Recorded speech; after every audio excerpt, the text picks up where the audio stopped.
more from me a long time ago. I have loved and respected him my entire life, and I could not be more proud tonight to present to you and to all of America my father and our next president, Donald J. Trump.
Thank you. Thank you.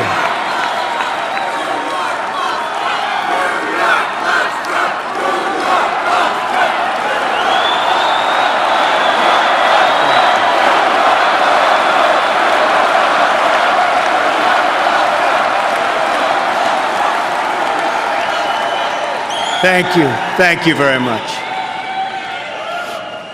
Friends, delegates, and fellow Americans, I humbly and gratefully accept your nomination for the presidency of the United States.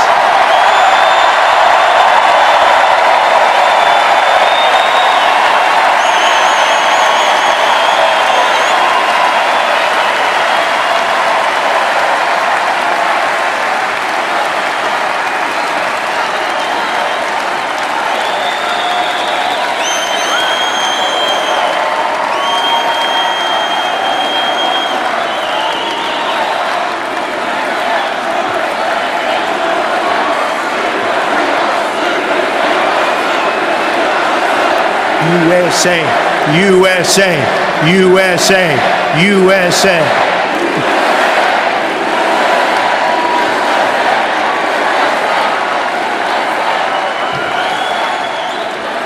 Who would have believed that when we started this journey on June 16th last year, we, and I say we, because we are a team, would have received almost 14 million votes, the most in the history of the Republican Party, and that the Republican Party would get 60% more votes than it received 8 years ago. Who would have believed this? Who would have believed this? The Democrats, on the other hand, received 20% fewer votes than they got 4 years ago. Not so good, not so good. Together, we will lead our party back to the White House, and we will lead our country back to safety, prosperity, and peace.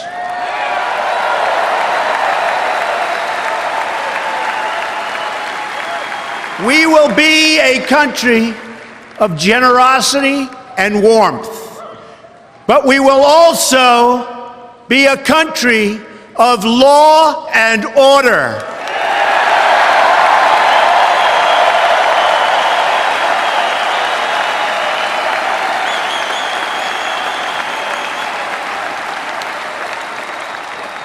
Our convention occurs at a moment of crisis for our nation. The attacks on our police and the terrorism of our cities threaten our very way of life. Any politician who does not grasp this danger is not fit to lead our country.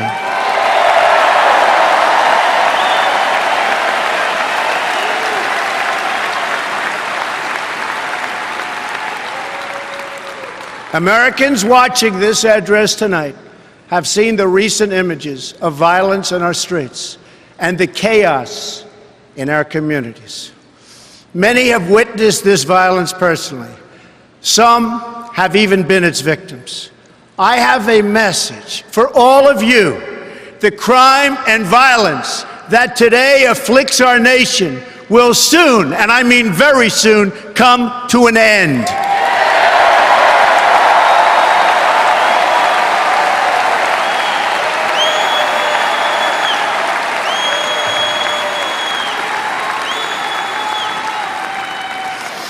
Beginning on January 20th of 2017, safety will be restored. The most basic duty of government is to defend the lives of its own citizens. Any government that fails to do so is a government unworthy to lead. It is finally time for a straightforward assessment of the state of our nation. I will present the facts plainly and honestly.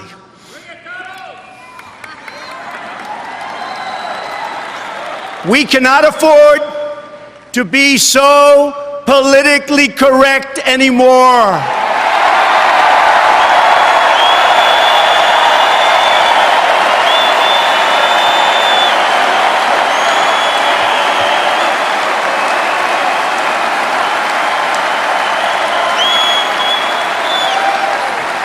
So if you want to hear the corporate spin, the carefully crafted lies, and the media myths, the Democrats are holding their convention next week. Go there.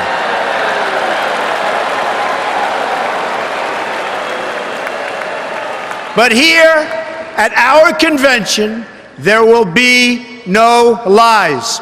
We will honor the American people with the truth and nothing else.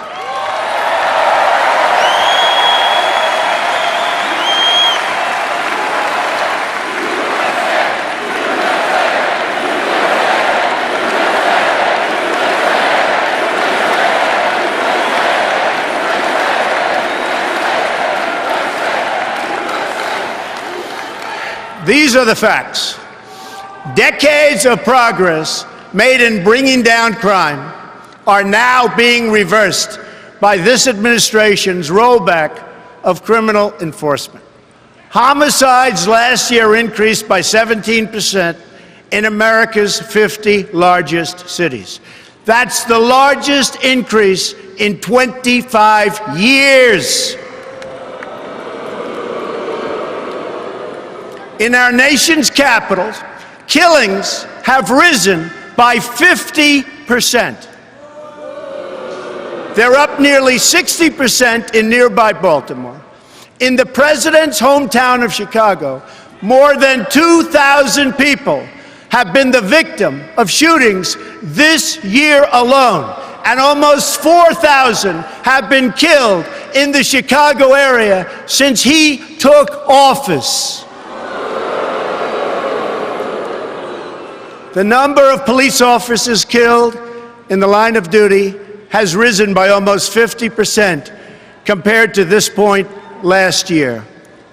Nearly 180,000 illegal immigrants with criminal records ordered deported from our country are tonight roaming free to threaten peaceful citizens. The number of new illegal immigrant families who have crossed the border so far this year already exceeds the entire total from 2015. They are being released by the tens of thousands into our communities with no regard for the impact on public safety or resources.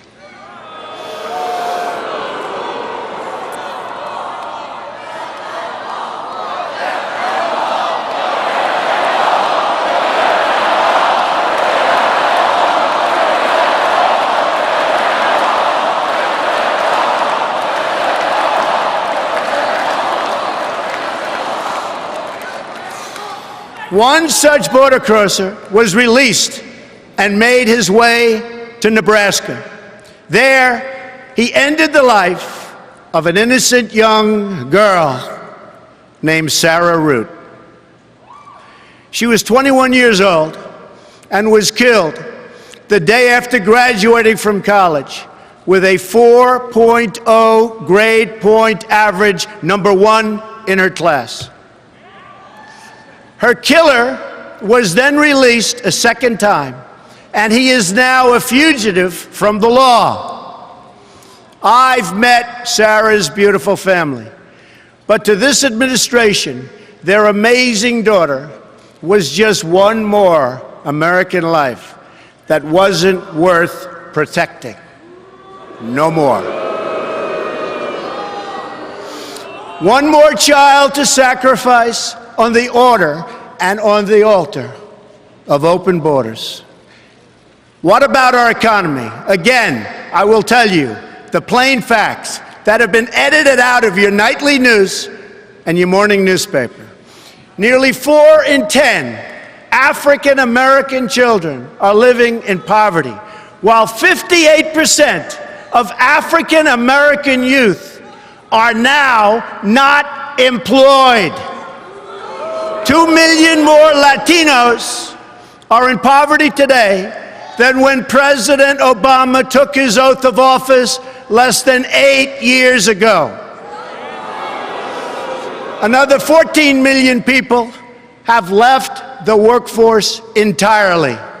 Household incomes are down more than $4,000 since the year 2000. That's 16 years ago. Our trade deficit in goods reached nearly, think of this, our trade deficit is $800 billion. Yet, think of that, $800 billion. Last year alone, we're going to fix that.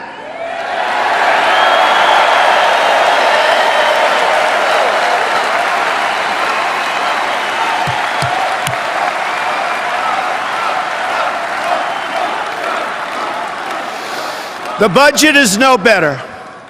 President Obama has almost doubled our national debt to more than $19 trillion and growing. And yet, what do we have to show for it? Our roads and bridges are falling apart. Our airports are third world condition. And 43 million Americans are on food stamps. Now, let us consider the state of affairs abroad. Not only have our citizens endured domestic disaster, but they've lived through one international humiliation after another, one after another. We all remember the images of our sailors being forced to their knees by their Iranian captors at gunpoint. This was just prior to the signing of the Iran deal, which gave back to Iran $150 billion and gave us absolutely nothing. It will go down in history as one of the worst deals ever negotiated. Another humiliation came when President Obama drew a red line in Syria, and the whole world knew it meant absolutely nothing. In Libya, our consulate, the symbol of American prestige around the globe, was brought down in flames. America is far less safe, and the world is far less stable than when Obama made the decision to put Hillary Clinton in charge of America's foreign policy.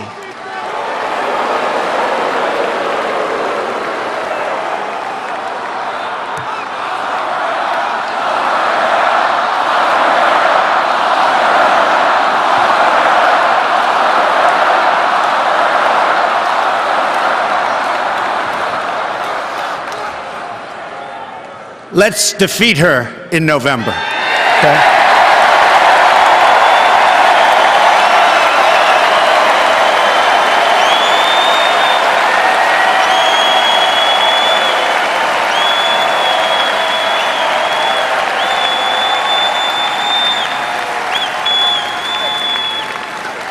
I am certain that it was a decision that President Obama truly regrets.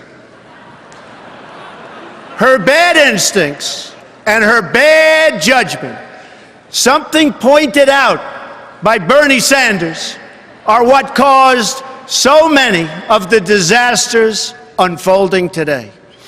Let's review the record.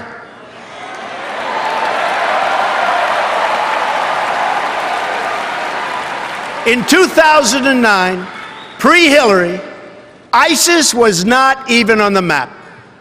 Libya was stable. Egypt was peaceful. Iraq was seeing, and really a big reduction in violence. Iran was being choked by sanctions. Syria was somewhat under control. After 4 years of Hillary Clinton, what do we have? ISIS has spread across the region and the entire world. Libya is in ruins, and our ambassador and his staff were left helpless to die at the hands of savage killers. Egypt was turned over to the radical Muslim Brotherhood, forcing the military to retake control. Iraq is in chaos. Iran is on the path to nuclear weapons. Syria is engulfed in a civil war, and a refugee crisis now threatens the West. After 15 years of wars in the Middle East, after trillions of dollars spent and thousands of lives lost, the situation is worse than it has ever been before. This is the legacy of Hillary Clinton: death, destruction, terrorism, and weakness.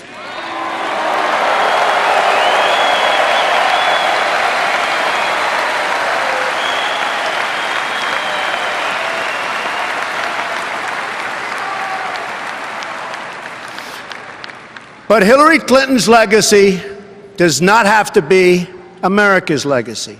The problems we face now, poverty and violence at home, war and destruction abroad, will last only as long as we continue relying on the same politicians who created them in the first place.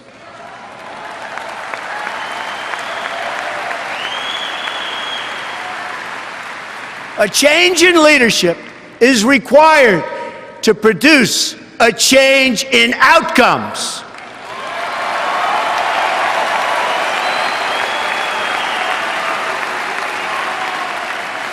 Tonight, I will share with you my plan for Action for America. The most important difference between our plan and that of our opponent is that our plan will put America first.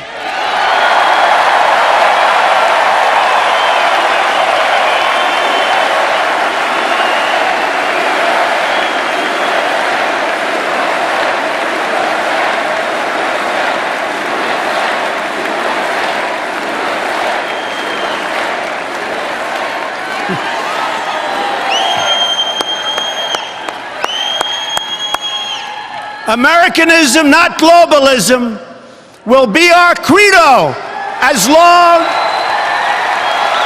as we are led by politicians who will not put America first. Then we can be assured that other nations will not treat America with respect, the respect that we deserve.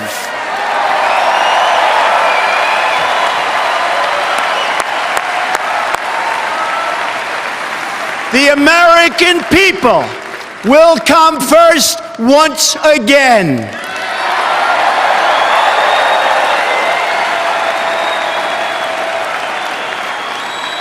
My plan will begin with safety at home. which means safe neighborhoods, secure borders, and protection from terrorism. There can be no prosperity without law and order.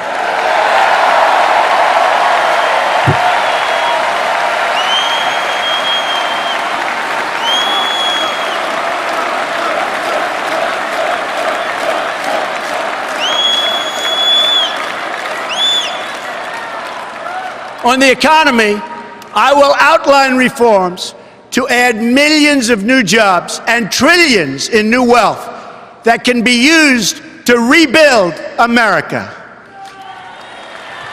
A number of these reforms that I will outline tonight will be opposed by some of our nation's most powerful special interests. That's because these interests have rigged our political and economic system for their exclusive benefit. Believe me, it's for their benefit.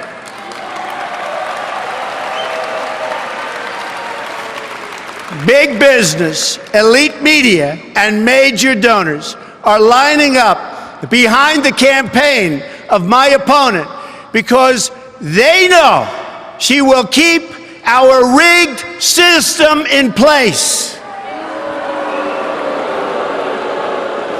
They are throwing money at her because they have total control over every single thing she does. She's their puppet, and they pull the strings.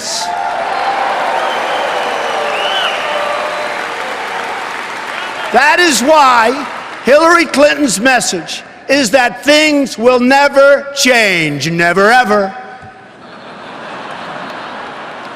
My message is that things have to change, and they have to change right now.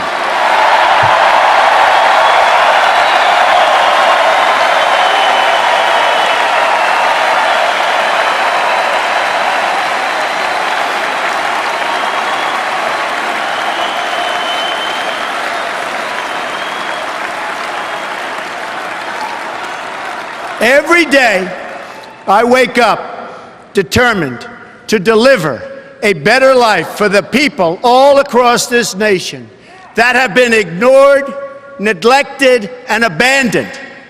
I have visited the laid-off factory workers and the communities crushed by our horrible and unfair trade deals. These are the forgotten men and women of our country, and they are forgotten, but they're not going to be forgotten long.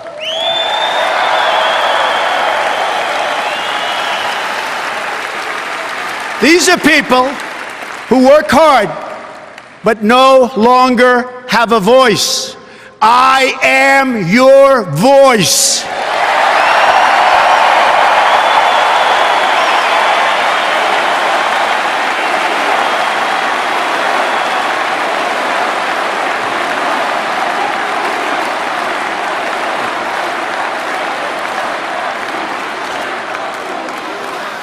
I have embraced crying mothers who have lost their children because our politicians put their personal agendas before the national good. I have no patience for injustice.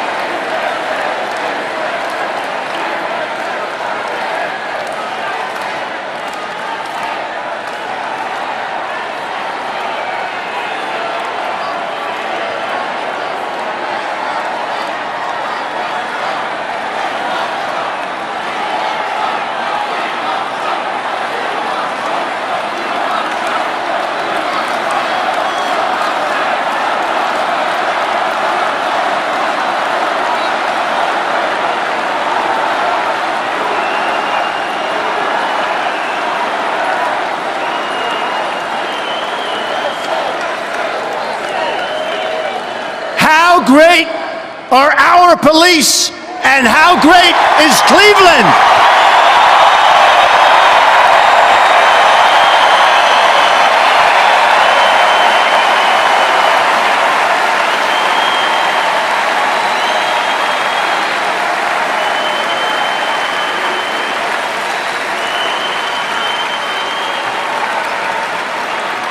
Thank you. I have no patience for injustice, no tolerance for government incompetence, of which there is so much, no sympathy for leaders who fail their citizens. When innocent people suffer because our political system lacks the will or the courage or the basic decency to enforce our laws, or still worse, has sold out to some corporate lobbyist for cash, I am not able to look the other way, and I won't look the other way.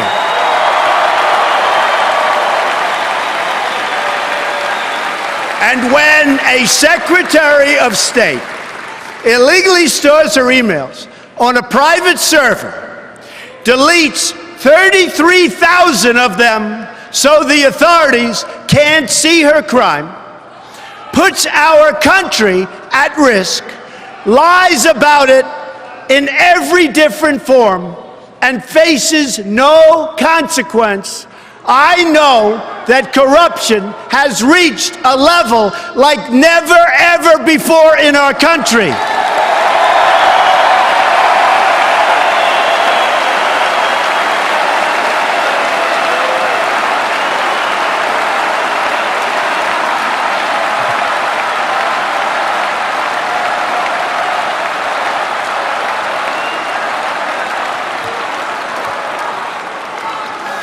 When the FBI director says that the Secretary of State was extremely careless and negligent in handling our classified secrets, I also know that these terms are minor compared to what she actually did.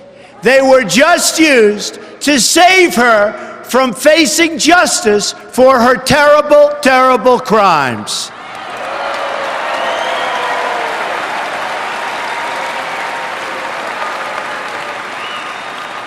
In fact, her single greatest accomplishment may be committing such egregious crime and getting away with it, especially when others who have done far less have paid so dearly.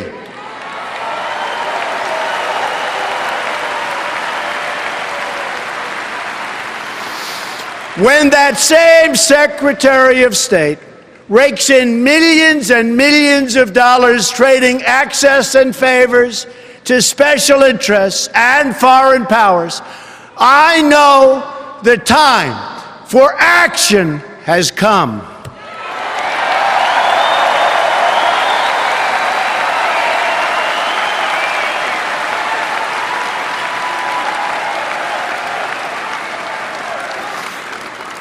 I have joined the political arena so that the powerful can no longer beat up on people who cannot defend themselves.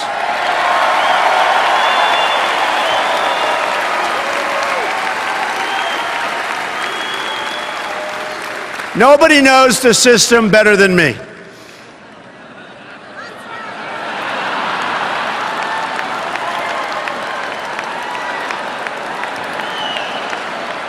Which is why I alone can fix it.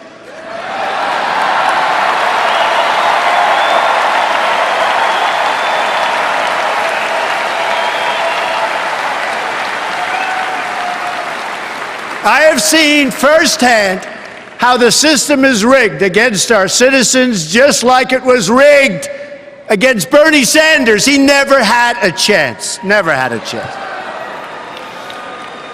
But his supporters will join our movement because we will fix his biggest single issue, trade deals that strip our country of its jobs and strip us of our wealth as a country.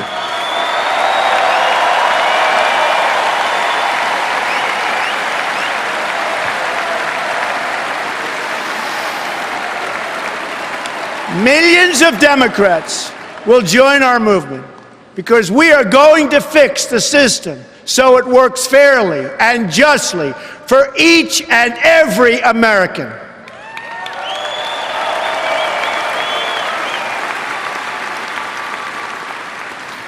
In this cause, I am proud to have at my side the next Vice President of the United States, Governor Mike Pence of Indiana.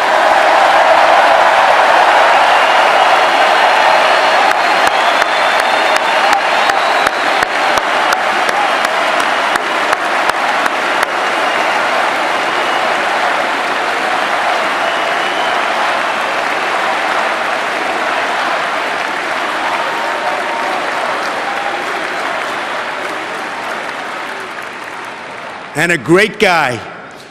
We will bring the same economic success to America that Mike brought to Indiana, which is amazing.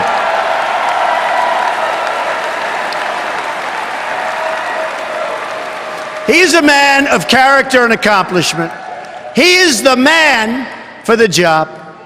The first task for our new administration will be to liberate our citizens from the crime and terrorism and lawlessness that threatens our communities. America was shocked to its core when our police officers in Dallas were so brutally executed. Immediately after Dallas, we've seen continued threats and violence against our law enforcement officials. Law officers have been shot or killed in recent days in Georgia, Missouri, Wisconsin, Kansas, Michigan, and Tennessee.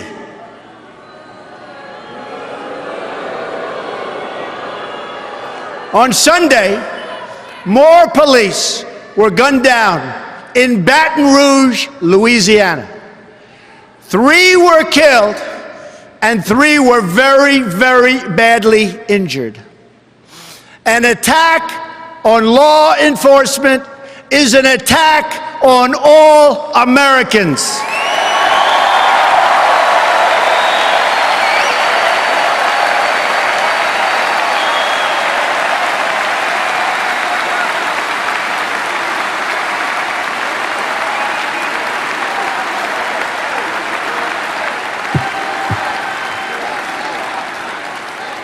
I have a message to every last person threatening the peace on our streets and the safety of our police.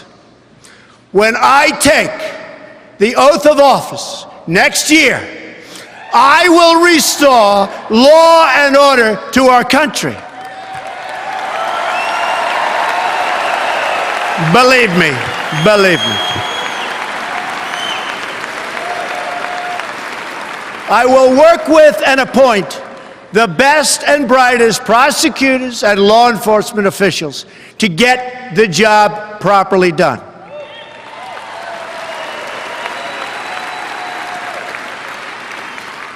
In this race for the White House, I am the law and order candidate.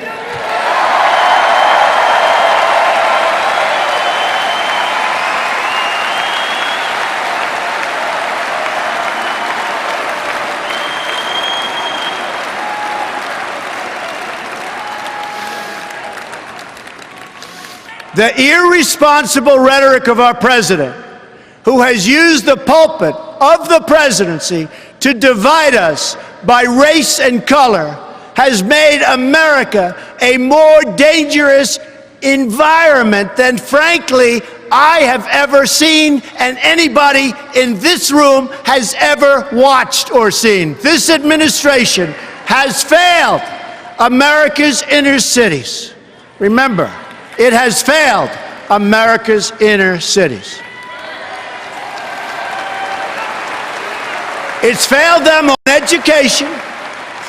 It's failed them on jobs. It's failed them in crime. It's failed them in every way and on every single level. When I am president, I will work to ensure that all of our kids are treated equally and protected equally.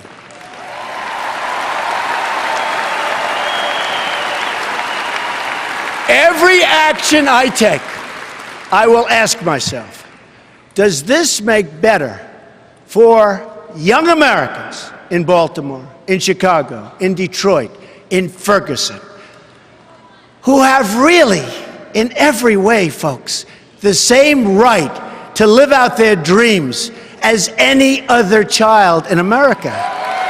Any other child.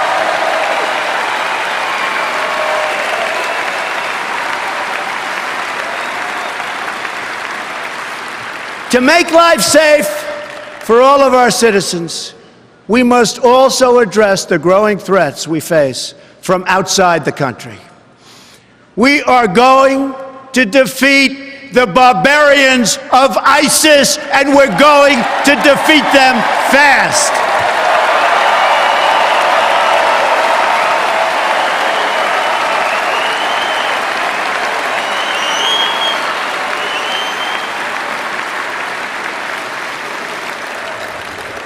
Once again, France is the victim of brutal Islamic terrorism.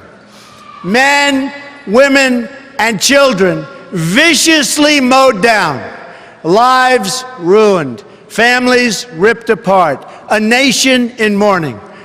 The damage and devastation that can be inflicted by Islamic radicals has been proven over and over. At the World Trade Center, at an office party in San Bernardino, at the Boston Marathon, at a military recruiting center in Chattanooga, Tennessee, and many, many other locations. Only weeks ago, in Orlando, Florida, 49 wonderful Americans were savagely murdered by an Islamic terrorist. This time, the terrorist targeted LGBTQ community. No good, and we're going to stop it.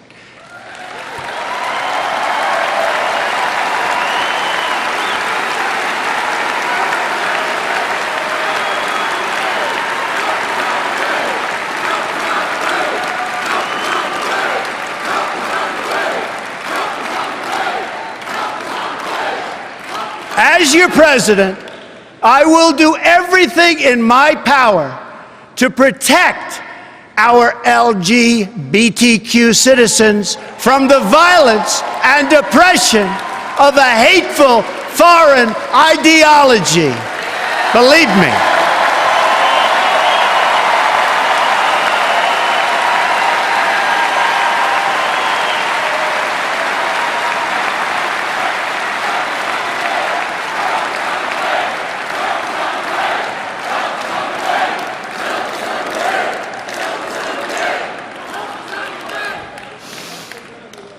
And I have to say, as a Republican, it is so nice to hear you cheering for what I just said. Thank you.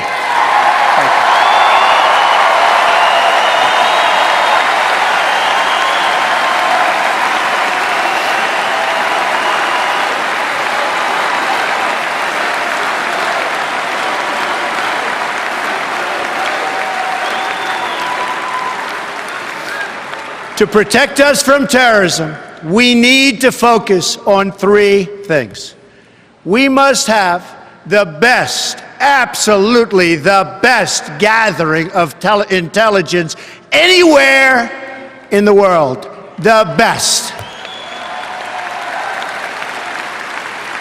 We must abandon the failed policy of nation building and regime change that Hillary Clinton pushed in Iraq, in Libya, in Egypt, and in Syria. Instead, we must work with all of our allies who share our goal of destroying ISIS and stamping out Islamic terrorism, and doing it now, doing it quickly. We're going to win. We're going to win fast.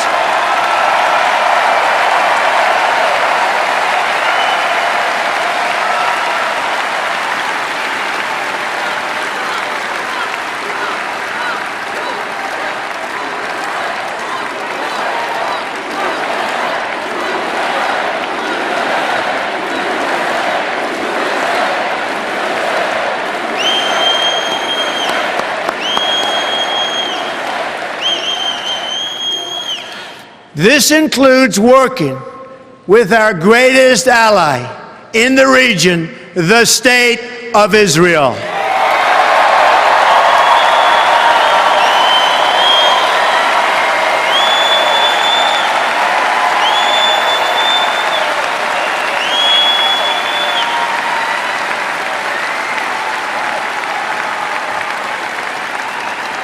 Recently, I have said that NATO was obsolete because it did not properly cover terror, and also that many of the member countries were not paying their fair share. As usual, the United States has been picking up the cost.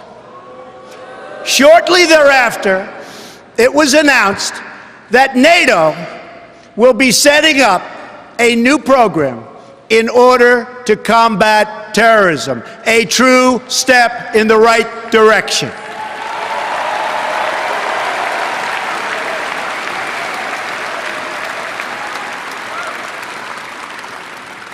Lastly, and very importantly, we must immediately suspend immigration from any nation that has been compromised by terrorism until such time as proven vetting mechanisms have been put in place. We don't want them in our country.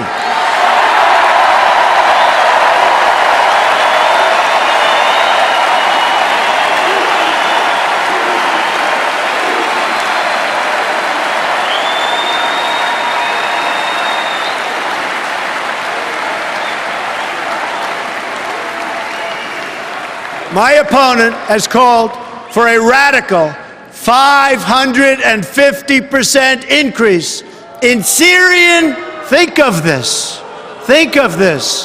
this is not believable, but this is what's happening, a 550% increase in Syrian refugees on top of the existing massive refugee flows coming into our country already under the leadership of President Obama.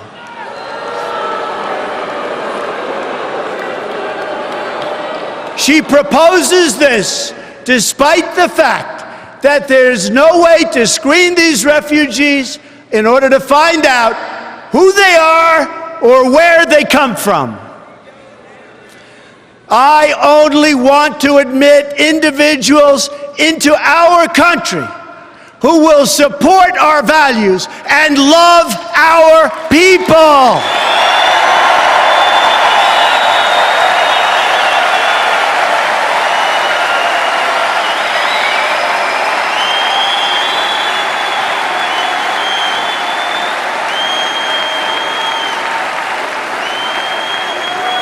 Anyone who endorses violence, hatred, or oppression is not welcome in our country and never, ever will be.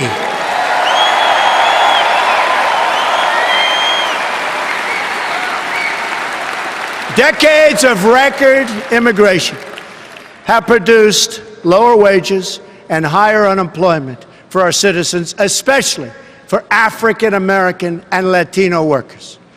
We are going to have an immigration system that works, but one that works for the American people.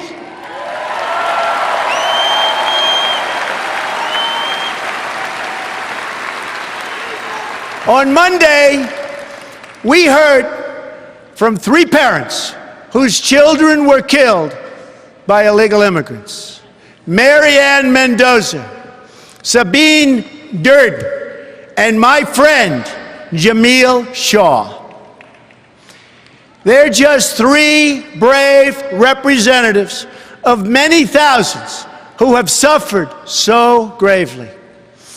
Of all my travels in this country, nothing has affected me more, nothing even close, I have to tell you, than the time I have spent with the mothers and fathers who have lost their children to violence spilling across our borders, which we can solve. We have to solve it.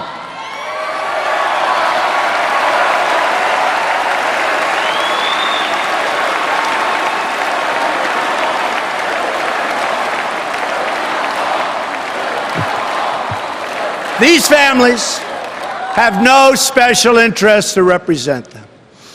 There are no demonstrators to protect them, and certainly none to protest on their behalf. My opponent will never meet with them or share in their pain, believe me. Instead, my opponent wants sanctuary cities.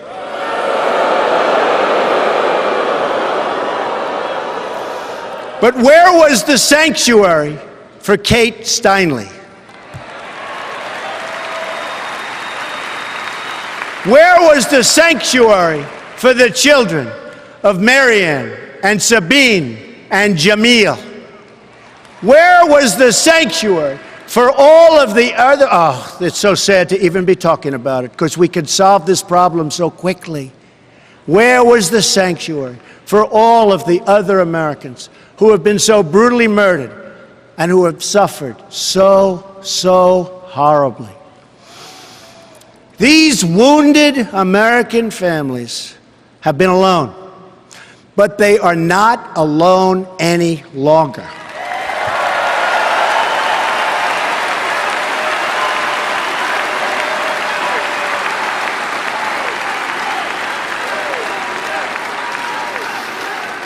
Tonight, this candidate and the whole nation stand in their corner to support them, to send them our love, and to pledge in their honor that we will save countless more families from suffering and the same awful fate.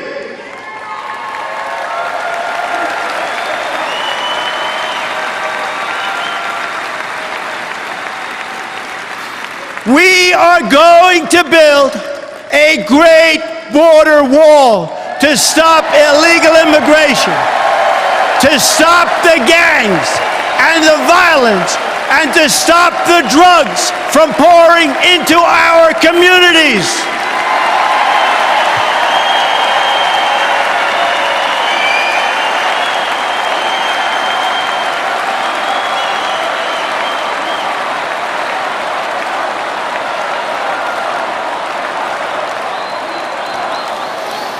I have been honored to receive the endorsement of America's Border Patrol agents. And will work directly with them to protect the integrity of our lawful immigration system. Lawful. By ending catch and release on the border, we will end the cycle of human smuggling and violence. Illegal border crossings will go down. We will stop it. It won't be happening very much anymore, believe me.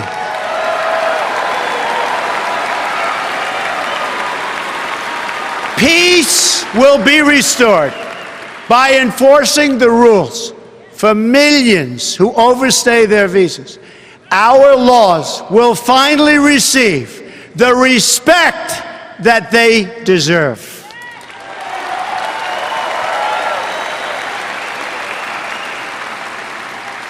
Tonight, I want every American whose demands for immigration security have been denied, and every politician who has denied them, to listen very, very closely to the words I am about to say.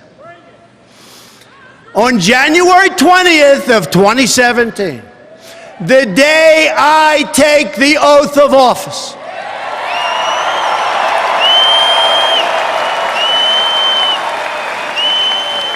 Americans will finally wake up in a country where the laws of the United States are enforced.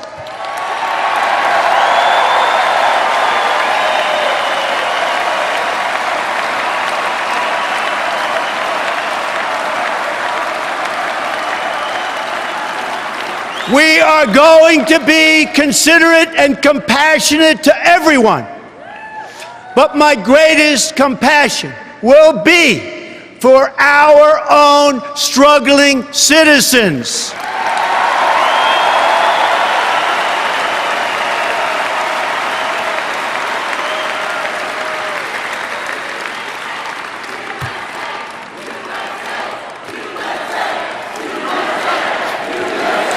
USA, USA, USA.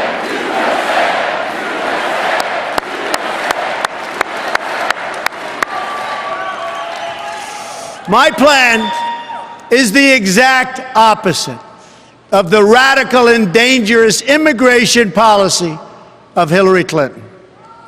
Americans want relief from uncontrolled immigration, which is what we have now. Communities want relief, yet Hillary Clinton is proposing mass amnesty, mass immigration, and mass lawlessness. Her plan will overwhelm your schools and hospitals, further reduce your jobs and wages, and make it harder for recent immigrants to escape the tremendous cycle of poverty that they're going through right now, and make it almost impossible for them to join the middle class. I have a different vision for our workers. It begins with a new fair trade policy that protects our jobs and stands up to countries that cheat, of which there are many.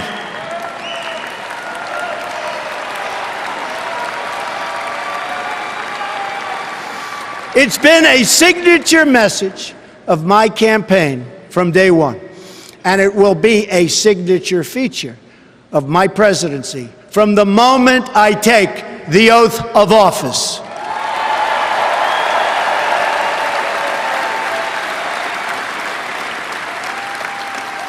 I have made billions of dollars in business-making deals.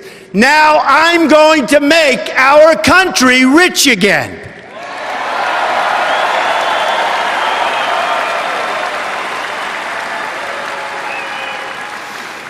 Using the greatest business people in the world, which our country has, I am going to turn our bad trade agreements into great trade agreements. America has lost nearly 1/3 of its manufacturing jobs since 1997, following the enactment of disastrous trade deals supported by Bill and Hillary Clinton. Remember, it was Bill Clinton who signed NAFTA, one of the worst economic deals ever made by our country, or frankly, any other country. Never, ever again.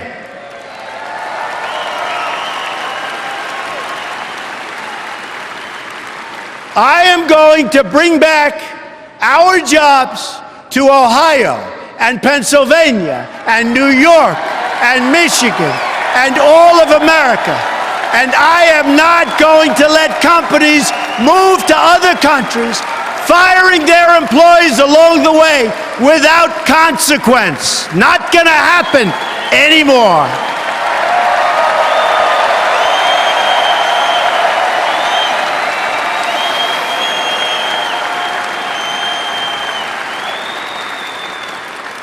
My opponent, on the other hand, has supported virtually every trade agreement that has been destroying our middle class. She supported NAFTA, and she supported China's entrance into the World Trade Organization, another one of her husband's colossal mistakes and disasters. She supported the job-killing trade deal with South Korea. She supported the Trans-Pacific Partnership, which will not only destroy our manufacturing, but it will make America subject to the rulings of foreign governments, and it's not going to happen.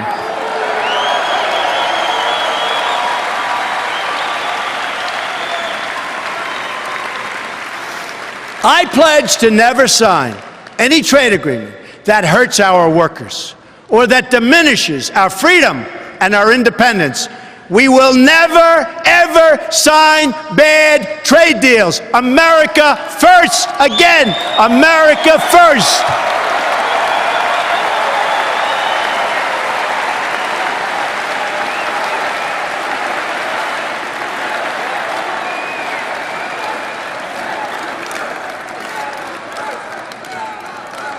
Instead, I will make individual deals with individual countries. No longer will we enter into these massive transactions with many countries that are thousands of pages long and which no one from our country even reads or understands. We are going to enforce all trade violations against any country that cheats.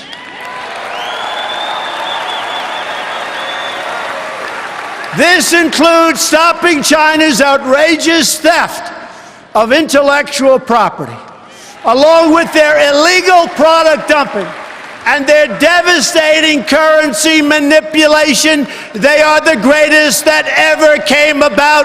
They are the greatest currency manipulators ever.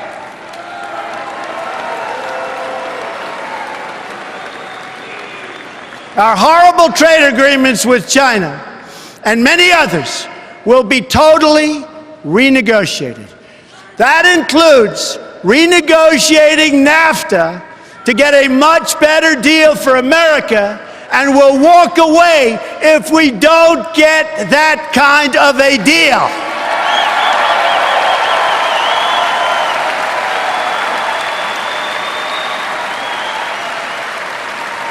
Our country is going to start building and making things again.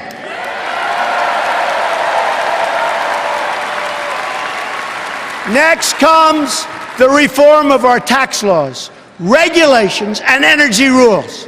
While Hillary Clinton plans a massive, and I mean massive, tax increase, I have proposed the largest tax reduction of any candidate who has run for president this year, Democrat or Republican.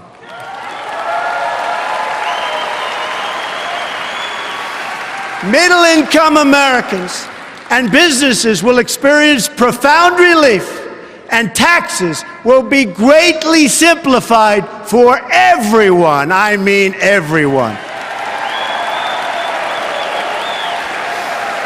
America is one of the highest taxed nations in the world. Reducing taxes will cause new companies and new jobs to come roaring back into our country. Believe me, it'll happen, and it'll happen fast.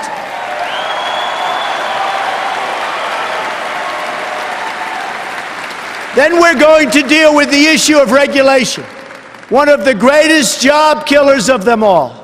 Excessive regulation is costing our country as much as $2 trillion a year, and we will end it very, very quickly.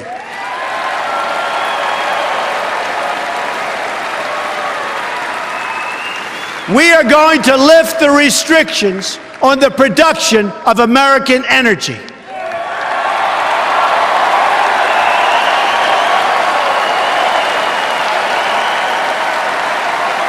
This will produce more than $20 trillion in job-creating economic activity over the next 4 decades. My opponent, on the other hand, wants to put the great miners and the great steelworkers of our country out of work and out of business. That will never happen with Donald J. Trump as president. Our steelworkers and our miners are going back to work again.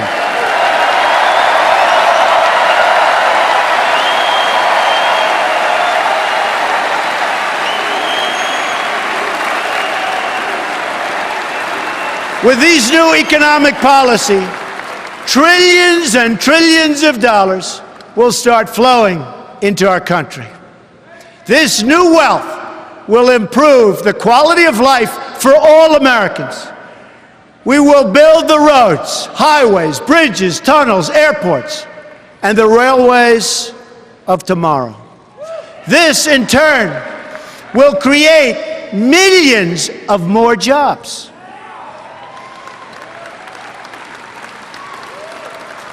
We will rescue kids from failing schools by helping their parents send them to a safe school of their choice.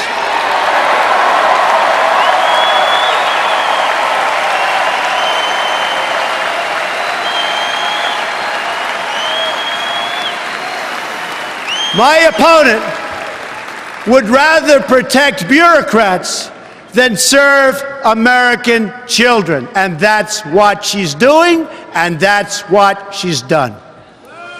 We will repeal and replace disastrous Obamacare.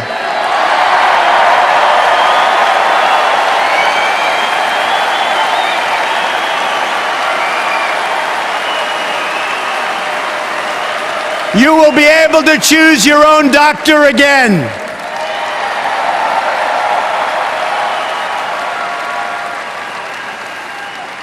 And we will fix TSA at the airports, which is a total disaster.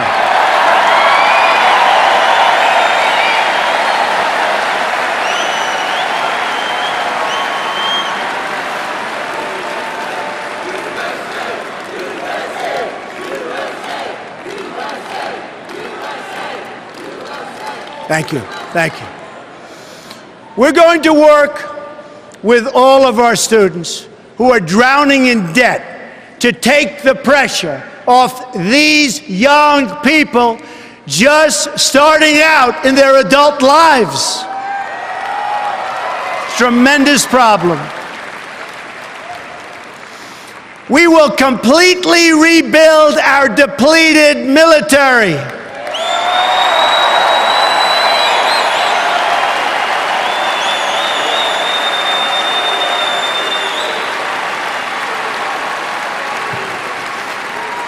And the countries that we are protecting at a massive cost to us will be asked to pay their fair share.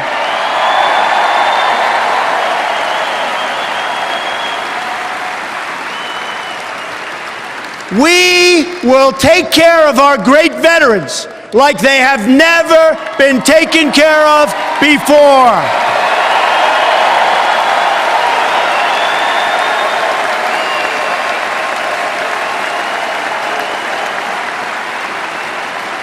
My just-released 10-point plan has received tremendous veteran support. We will guarantee those who serve this country will be able to visit the doctor or hospital of their choice without waiting 5 days on a line and dying.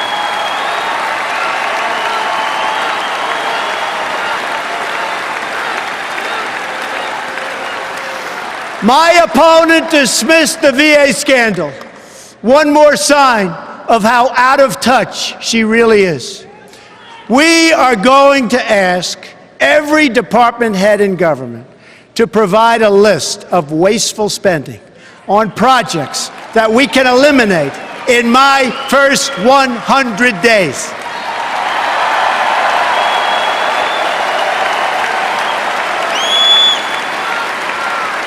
The politicians have talked about this for years, but I'm going to do it.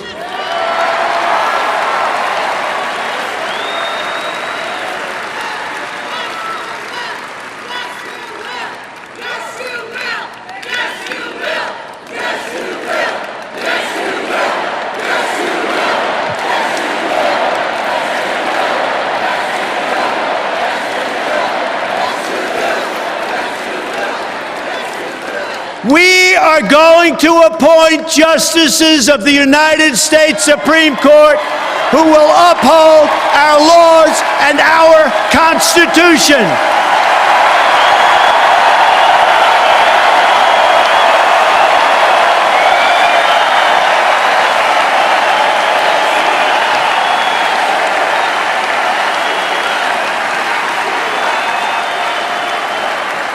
The replacement of our beloved Justice Scalia will be a person of similar views, principles, and judicial philosophies. Very important.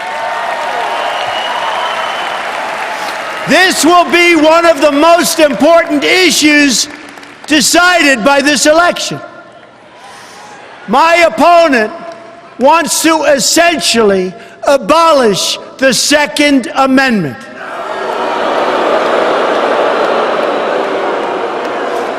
I, on the other hand, received the early and strong endorsement of the National Rifle Association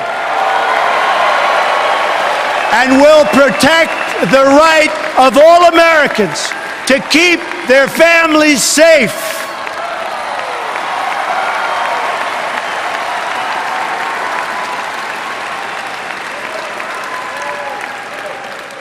At this moment, I would like to thank the evangelical and religious community, because I'll tell you what, the support that they've given me, and I'm not sure I totally deserve it, has been so amazing and has had such a big reason for me being here tonight. True, so true.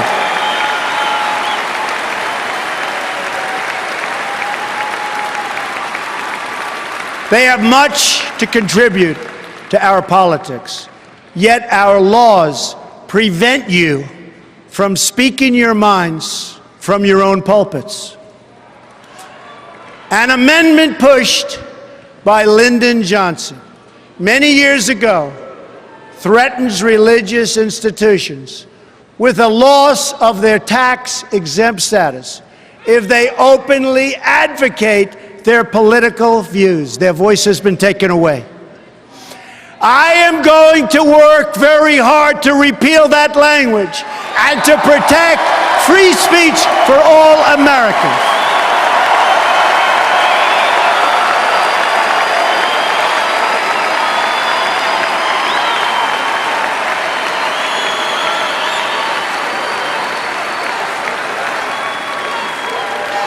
We can accomplish these great things and so much more. All we need to do is start believing in ourselves and in our country again. Start believing.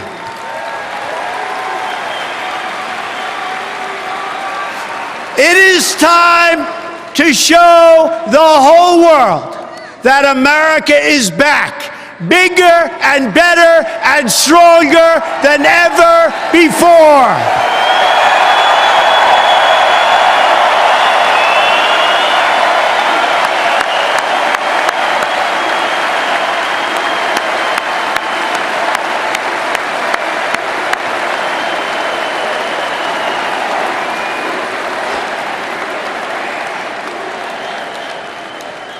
In this journey, I'm so lucky to have at my side my wife, Melania, and my wonderful children, Don, Ivanka, Eric, Tiffany, and Barron. You will always be my greatest source of pride and joy. And by the way, Melania and Ivanka, did they do a job?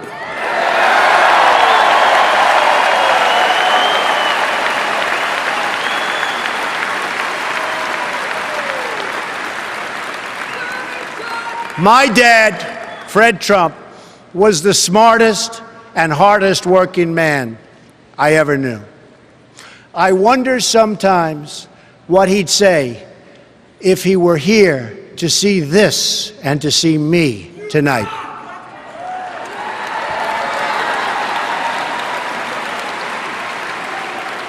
It's because of him that I learned from my youngest age to respect the dignity of work and the dignity of working people.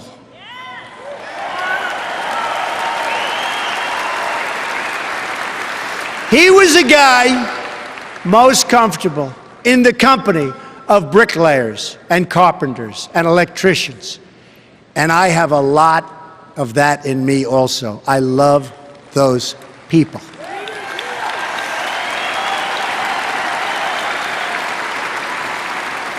Then there's my mother, Mary. She was strong, but also warm and fair-minded. She was a truly great mother. She was also one of the most honest and charitable people that I have ever known, and a great, great judge of character. She could pick them out from anywhere. To my sisters, Mary Ann and Elizabeth, my brother, Robert, and my late brother, Fred, I will always give you my love. You are most special to me.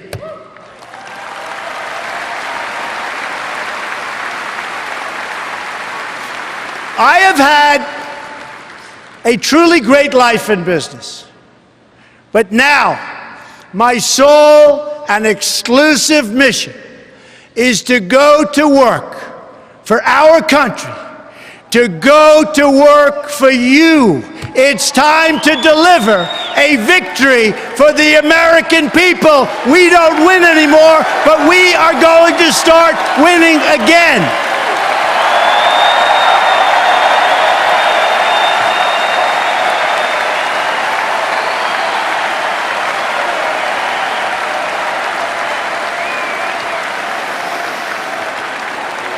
But to do that, we must break free from the petty politics of the past.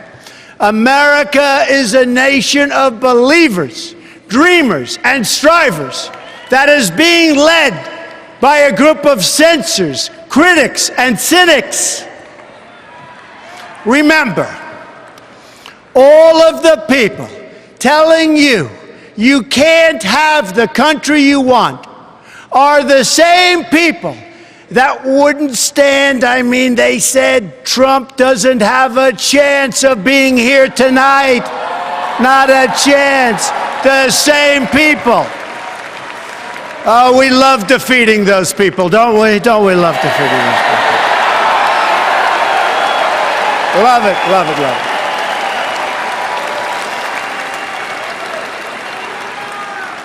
it. No longer can we rely on those same people in the media and politics who will say anything to keep our rigged system in place. Instead, we must choose to believe in America. History is watching us now. We don't have much time, but history is watching. It's waiting to see if we will rise to the occasion and if we will show the whole world that America is still free and independent and strong.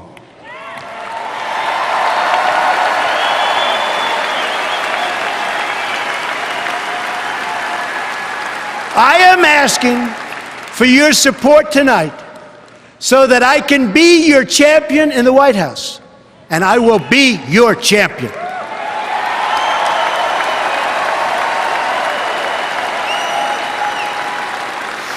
My opponent asks her supporters to recite a 3-word loyalty pledge. It reads, "I'm with her."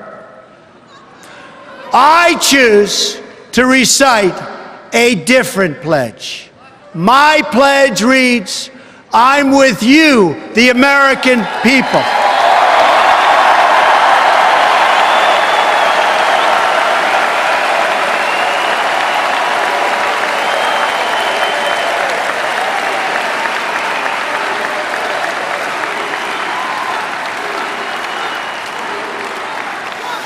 I am your voice. So to every parent who dreams for their child, and every child who dreams for their future, I say these words to you tonight. I am with you. I will fight for you, and I will win for you.